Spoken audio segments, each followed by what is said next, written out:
लोकू वखरा तू कोई ना है मेरा दिल रुबा, तेरा रुतबा वधाया है मेरी दोस्ती। एडा वजबर न बाना जी इलाके दे विच तैन हातिम सदाया है मेरी दोस्ती।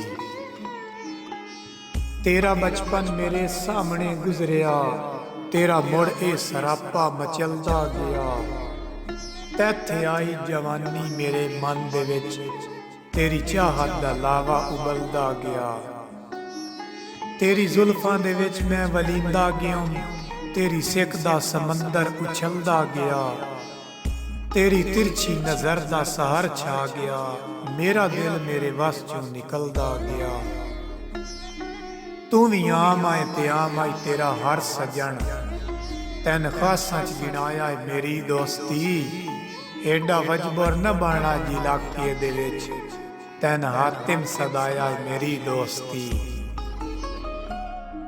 मैं तो तेरा तहफ़्फ़ुज़ करेंदा रहा, भावें दुश्मन दा तैन हम सलाह वेख्या है। तेरी जाह ते मैं खुद नूं लुटैंदा रहा, होंदा जद भी मैं तैनूं तबाह वेख्या है। आख्या है तां मैं तैनूं सजन आख्या है, वेख्या है तां मैं बस तैन दा राह वेख्या है। उस बशर दी मैं सोचा नूं फा दे लिया है, जिस बशर तैन भैड़ी निगाह वेख्या है। ए भी एहसान है जग दी रसवाई तू, तैन अज ताई बचाया है मेरी दोस्ती। एडा वजबर न बाना जी इलाके दे विच, तैन हातिम सदाया है मेरी दोस्ती। कल तू महकूम हाऊं केडा मजलूम हाऊं, अज तू मगरूर सुल्तान बनया वदाएं। कल तू पस्ती दी खाकां छणेंदा रहा है, अज तू बख्तां दा असमान बनया वदाएं।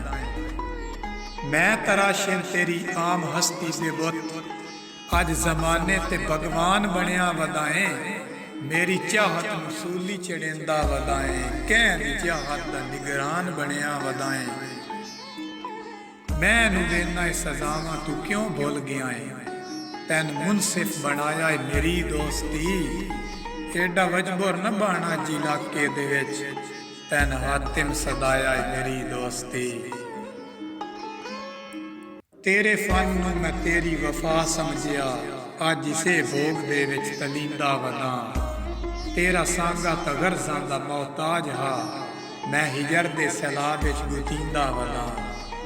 ए भी तेरी मुहब्बत दा एहसान है, मोया लेखे जमाने ते जींदा वदां। जिथे आके हुकूमत करेंदा रहा, उत्थे अजकल भिकारी सजींदा वदां। तेरी मासूम सूरत ते करके रिसा, चौन फायदा उठाया है मेरी दोस्ती। एडा वजबर न बाना जी इलाके दे विच, तैन हातिम सदाया है मेरी दोस्ती।